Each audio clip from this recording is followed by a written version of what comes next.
Hello friends, welcome to Swati's biology.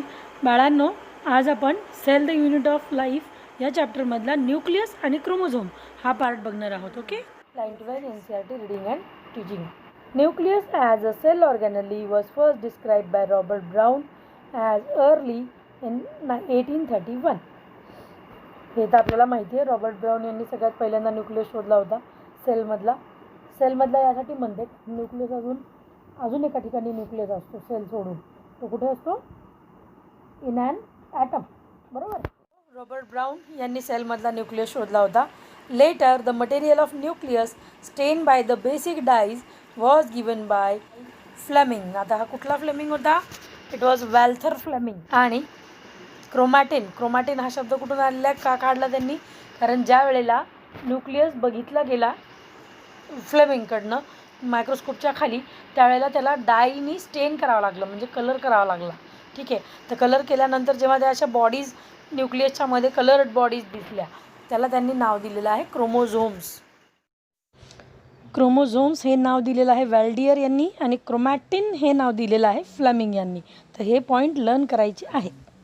Chromatin म्हणजे colour network, that is called as chromatin. तर chromatin हे नाव त्याच्यावरून आलेलं आहे. Chroma means coloured. Okay. The interphase nucleus of a cell, when it is not divided has highly extended and elaborate nucleoprotein fibers called as chromatin, nucleus matrix, and one or more special bodies called as nucleoli. The interphase of the nucleus. Interphase nucleus कोणाला म्हणायचं? When any cell is in non-dividing phase. जेव्हा sale divide होत नाही त्यावेळेला ते इंटरफेसमध्ये आहे असं कन्सिडर केलं जातं. ठीक आहे. When it is non dividing, right. Highly extended पसरलेला न्यूक्लियस दिसतो. And elaborate nucleoprotein fibre called as chromatin fibre. आता इथे बाजूला डायग्राम पाहतोय आपण.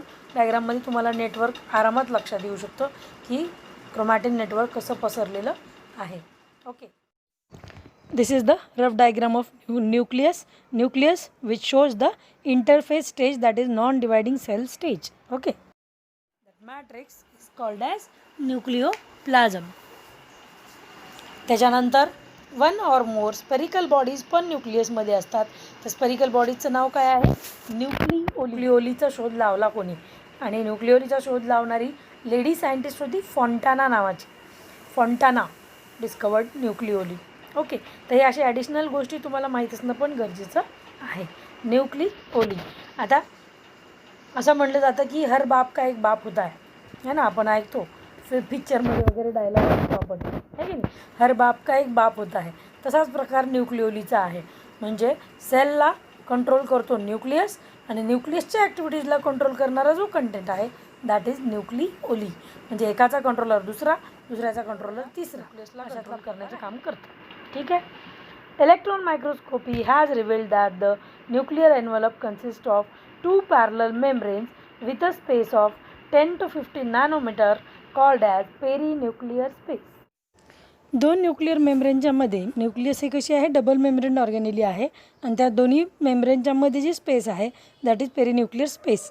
या पेरीन्यूक्लियर स्पेसमध्ये एक फ्लुइड असतो that is perinuclear fluid which continues in the endoplasmic reticulum which is connected to the nucleus. न्यूक्लियसला जो एंडोप्लाझ्मिक रेटिक्युलम ER कनेक्टेड असतो त्याच्यामध्ये तो फ्लुइड डायरेक्टली ट्रान्सफर होत राहतो. ओके. इलेक्ट्रॉन मायक्रोस्कोपी म्हणते. इलेक्ट्रॉन मायक्रोस्कोपी म्हणजे इलेक्ट्रॉन मायक्रोस्कोपच्या खाली जर आपण न्यूक्लियस बघितला तर आपल्याला त्याच्यामध्ये डबल लेयर्ड 2 मेम्ब्रेन दिसतात जे की पॅरलली चालताना दिसत आहेत, आणि त्याच्यामध्ये जो स्पेस आहे त्याच्यामध्ये जी गॅप आहे त्या गॅप किती आहे? 10 to 50 nanometre. and that space is called as perinuclear space. आता या सगळ्यांवर तुम्हाला नीटमध्ये क्वेश्चन विचारला जाऊ शकतो.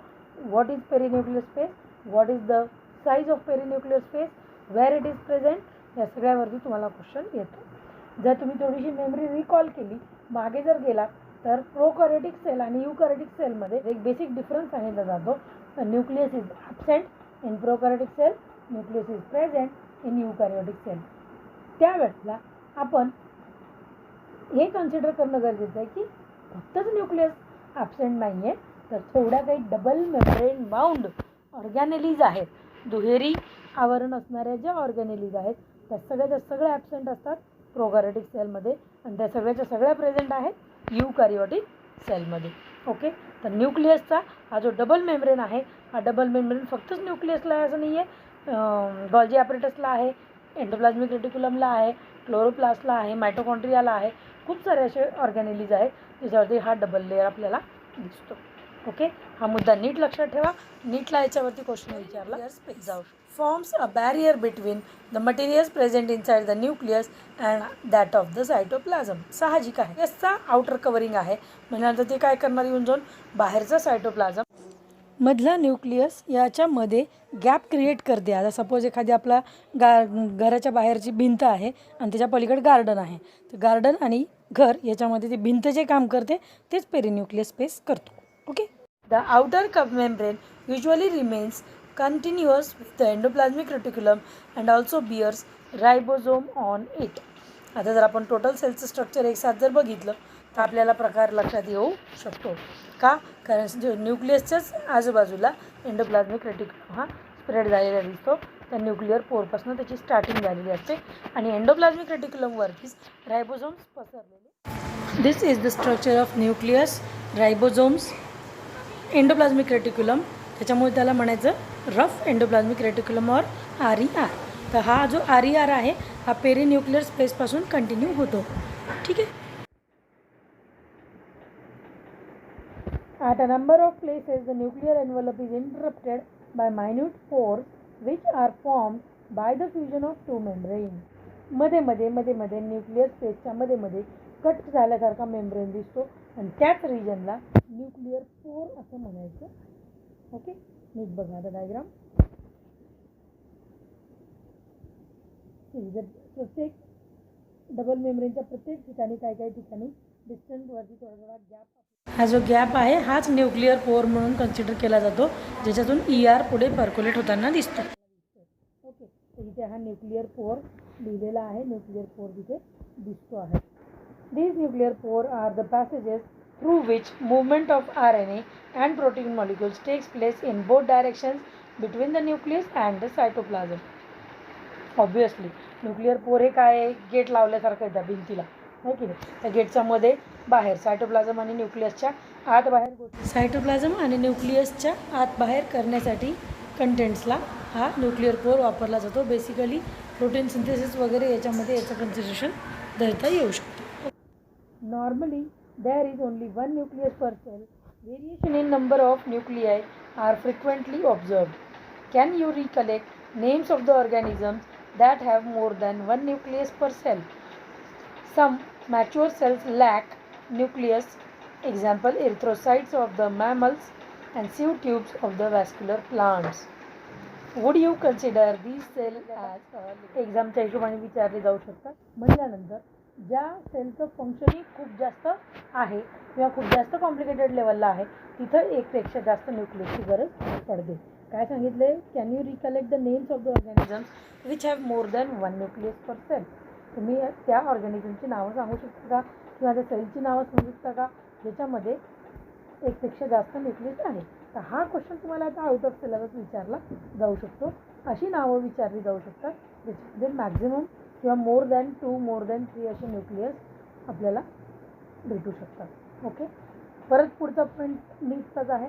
सम mature cells even lack nucleus. Example RBC, erythrocytes of mammals किंवा sieve tubes of vascular plants. Sieve tubes आपल्याला माहिती आहे. सिव्ह ट्यूब हा कशाचा प्रकार आहे? फ्लुएम. फ्लुएम म्हणजे रसवाहिनी. कशातली? व्हॅस्क्युलर प्लांट्समधली. व्हॅस्क्युलर प्लांट म्हणजे याच्यामध्ये रसवाहिनी जलवाहिनी आहे, त्यांना व्हॅस्क्युलर प्लांट्स म्हणलेलं आहे. ओके, तर यांच्यामधला न्यूक्लियस मॅच्युरिटी झाली की गायब होऊन जातो. आता इथं खूप कॉम्प्लिकेटेड क्वेश्चन विचारलेला आहे. Would you consider these cells as a living being. मग यांना तुम्ही जिवंत सेल म्हणणार का नाही म्हणणार? आता डिफायनिंग प्रॉपर्टीज आपण बघितलेले आहेत, व्हिडिओज मी टाकलेले आहेत यूट्यूबला. त्याच्यानुसार जर विचार केला तर न्यूक्लियस याच्यातला गायब झालेला आहे, तर त्याला लिव्हिंग कन्सिडर करायचं का नाही करायचं हे तुम्ही ठरवा. काय होईल बरं उत्तर त्याचं कसं देऊ शकता? Yes, organization of cell is the defining property of organism. आता आपण इथं विचारच सेलचा करतोय मुळात. मग सेलच्या मध्ये काय गृहीत धरलं गेलं पाहिजे? That is the only and only metabolism. What is metabolism? Total number of reactions happening in the organisms body. पण मग सेलच्या मध्ये ज्या रिॲक्शन्स होतात त्यांचं नाव काय आहे? Metabolic reactions. Catabolic reactions, anabolic reactions. In all it is called as metabolic reactions. Okay. जे मॅच्युअर्ड सेल्स आहेत त्यांच्यामध्ये मेटाबॉलिझम चालू आहे का नाही? एक न्यूक्लियस गायब झाल्यानंतर अख्खं मेटाबॉलिझम संपून जाईल असं कधीही होत नाही. ऑब्व्हियसली RBCsला, सीओ ट्यूब सेल्सला आपल्याला लिव्हिंग कंटेंट गृहीत धरावंच लागेल, त्याला ऑप्शन नाही. हा मुद्दा अतिशय क्लिअर राहू द्या. याच्यावरती डेफिनेटली क्वेश्चन विचारला जाऊ शकतो. Okay. Nuclear matrix or the nucleoplasm contains nucleolus and chromatin network. आत्ताच आपण हेच बघितलं. This is the nucleus. त्याच्यामध्ये न्यूक्लियोप्लाझम, त्याच्यामध्ये न्यूक्लिओलस आणि जो गुंता आहे तो क्रोमॅटिन नेटवर्क. आत्ताच आपण हेच बघितलं. परत न्यूक्लियर मॅट्रिक्समध्ये काय काय असणार आहे? न्यूक्लियोप्लाझममध्ये एक न्यूक्लिओलस आहे, दुसरं क्रोमॅटिन नेटवर्क आहे. The nucleoli are spherical structures present in the nucleoplasm. The content of nucleolus is continuous with the rest of nucleoplasm and it is not a membrane bound structure. हे सुद्धा विशेष point आहे याचा. Nucleolus हा membrane bound ऑर्गॅनिली न्यूक्लियसच्या मधला नाही आहे, तर एक छोटासा पुंजका एका कोपऱ्यात गुंडाळून ठेवलेला आहे, त्याला न्यूक्लिओलस असं नाव दिलेलं आहे. त्याच्यावरती कुठलंही मेम्ब्रेन आपल्याला दिसत नाही. What it is the site for active ribosomal synthesis. Large or more numerous nucleoli are present in the cells actively carrying out protein synthesis. Actively carrying out protein synthesis. बघा आता किती महत्त्वाचा पॉईंट आहे. It is the site for active ribosomal RNA synthesis. Ribosomal RNA, ribosomal RNA, rRNA. rRNA कुठे कामी येतो? Protein सिंथेसिसच्या वेळेला. कधी कामी येतो? mRNAला पकडून ठेवण्यासाठी. कशासाठी? ट्रान्सलेशनसाठी. ट्रान्सलेशन कशाचा पार्ट आहे? प्रोटीन सिंथेसिसचा. त्यामुळं ऑब्व्हियसली प्रोटीन सिंथेसिसमध्ये लार्ज आणि मोर नंबर ऑफ न्यूक्लिओली प्रेझेंट असणं साहजिक आहे त्या सेल्सच्या मध्ये. सी ॲक्टिवली रायबोझोमल RNA सिंथेसिस म्हटलेलं आहे. रायबोझोमल RNA, rRNA. rRNA कुठे कामी येतो? प्रोटीन सिंथेसिसच्या वेळेला. प्रोटीन सिंथेसिसमध्ये कधी कामी येणार? ट्रान्सलेशनच्या वेळेला. ट्रान्सलेशनमध्ये काय होणार? rRNA mRNAला पकडून ठेवणार. कशासाठी? ट्रान्सलेशनच्या प्रोसेससाठी. हे सगळं करायचं कशासाठी? प्रोटीन सिंथेसिससाठी. त्यामुळे ज्या सेल्स ॲक्टिवली प्रोटीन सिंथेसिसमध्ये पार्टिसिपेट होतात त्यांना rRNA तयार करणं भाग आहे. तर न्यूक्लिओलसचं काम इथे काय आहे? It actively participates the rRNA synthesis. Okay, आलं लक्षात? याच्यावरती 101% क्वेश्चन विचारला जातो नीटमध्ये की न्यूक्लिओलसचं एक्झॅक्ट फंक्शन काय आहे. क्रोमोझोम्स बघूयात. न्यूक्लियस बघून झाला आहे, आता आपण क्रोमोझोम्स बघूयात. Okay. You recall that interphase nucleus has a loose and indistinct network of nucleoprotein fibers called as chromatin. न्यूक्लिओप्रोटीन कुठला प्रेझेंट असतो न्यूक्लियसमध्ये? तो गुंता जो दाखवलेला आहे न्यूक्लियसच्या मध्ये त्याला नाव दिलेलं आहे क्रोमॅटिन. ओके. बघा परत एकदा, हा इंटरफेस स्टेज आणि त्याच्या न्यूक्लियसच्या मधलं chromatin network. But during different stages of cell division, cell shows structures chromosomes. In the place of nucleus, chromatin contains DNA and some basic proteins called as histone proteins, some non-histone proteins and also the RNA. आता हा point नीट लक्षात ठेवायचा आहे. याच्यावरती question 100% येतो. काय म्हणणं आहे त्याचं? क्रोमॅटिन नेटवर्कचं कन्व्हर्शन क्रोमोझोममध्ये होतं, पण क्रोमोझोम्स वेगळे शेप दाखवतात. क्रोमॅटिन तर सगळा गुंताच आहे, पण तो गुंताच पुढे होऊन काय होतो? कंडेन्सेशन प्रोसेस घडते. कंडेन्सेशन काय आहे ते मी पुढच्या व्हिडिओजमध्ये तुम्हाला डिटेलमध्ये सांगणार आहे. ओके. क्रोमोझोम्स जे आहेत तर क्रोमोझोममध्ये फक्त DNAची थ्रेड असते, क्रोमॅटिन नेटवर्कची थ्रेड असते असं नाही आहे. तर त्याच्यासोबत हिस्टोन प्रोटीन्स असतात, नॉन हिस्टोन प्रोटीन्स असतात, RNA असतो आणि DNA असतो. चारही कंपोनंट्स त्याच्यामध्ये प्रेझेंट आहेत. काय काय सांगितलं आहे? DNA, histone proteins, non histone proteins and RNA. येते लक्षात? ओके, ठीक आहे. A single human cell, approximately 2 meters long thread of DNA distributed among its 46, that is 23 pairs of chromosomes. बघा काय म्हणते, 2 मीटर लॉंग DNA. आता ही इमॅजिन करण्याची गोष्ट आहे. बघा, आपली बॉडीची सेल्स आपल्याला डोळ्यानं दिसत नाहीत.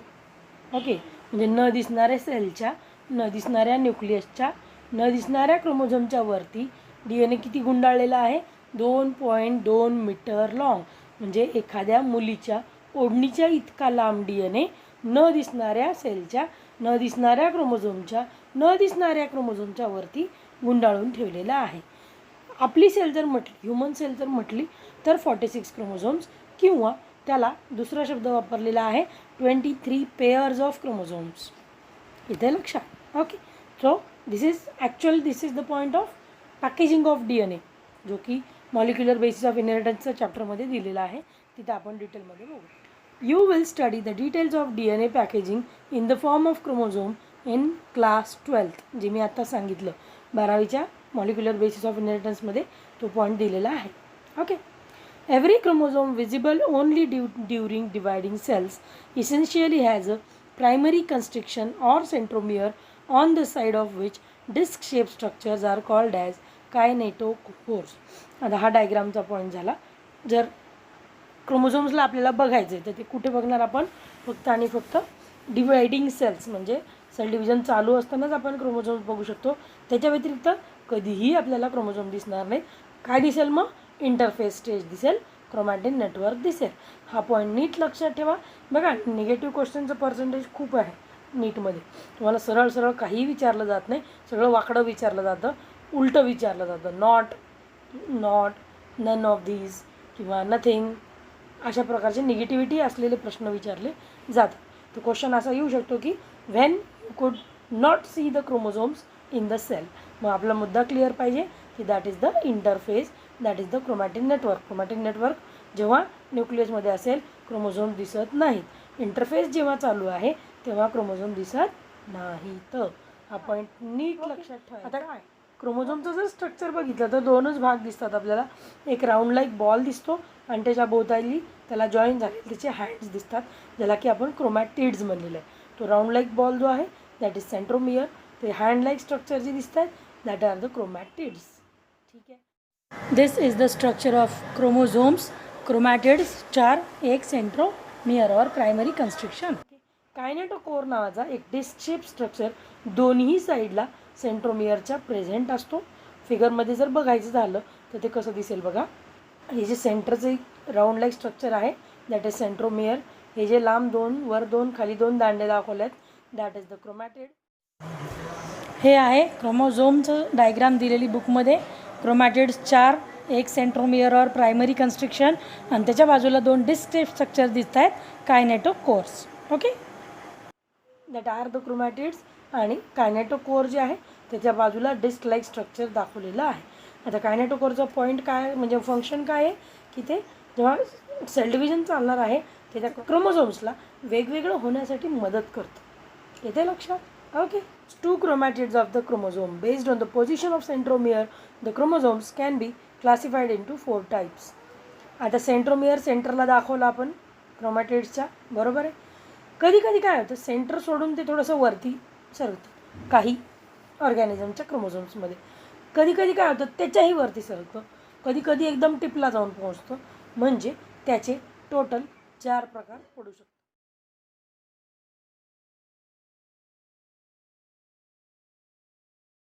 जर सेंटरला आहे तर मेटासेंट्रिक, थोडा वरती सरकला आहे. सबमेटासेंट्रिक, आणखीन वरती सरकला आहे. ॲक्रोसेंट्रिक, एकदम टिपला गेलेला आहे. टीलोसेंट्रिक. ओके, आधी डायग्राम वाईज बघू, मग लक्षात येईल तुमच्या. पोझिशन दाखवलेली आहे दॅट इज द मेटासेंट्रिक. थोडंसं बाजूचा सेकंड नंबर पाहिला तर वरचे क्रोमॅटिड थोडे छोटे दिसत आहेत, खालचे थोडेसे मोठे दिसत आहेत. थोडंसं वरती सरकला आहे सेंट्रोमियर. थर्ड नंबरला जर बघितलं तर आणखीन थोडा वरती सरकलेला दिसतो. 4th नंबरला जर बघितलं तर एकदम वरती सरकलेला दिसतो. इथे लक्षात. So this is telocentric, acrocentric, submetacentric, metacentric.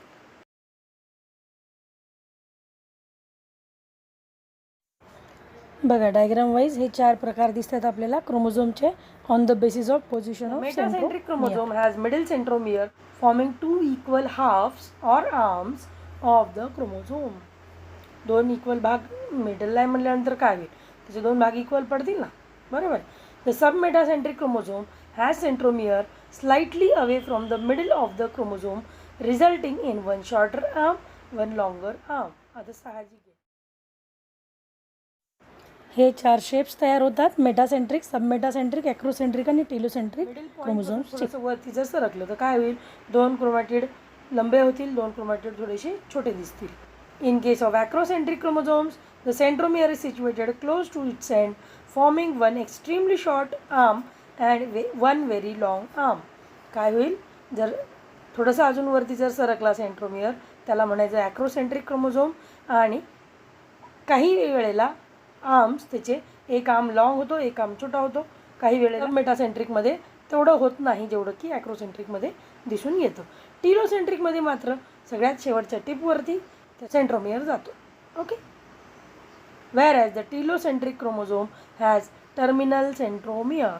Terminal centromere का म्हणलेलं आहे, कारण वरचं जे टिप आहे त्यालाच टिलोमियर म्हणलं जातं. तर टिलोमियरवरती जर सेंट्रोमियर पोहोचलं, that is called as terminal centromere and the chromosome is called as telocentric chromosome. येते लक्षात? ओके, ठीक आहे, खूप इझी आहे.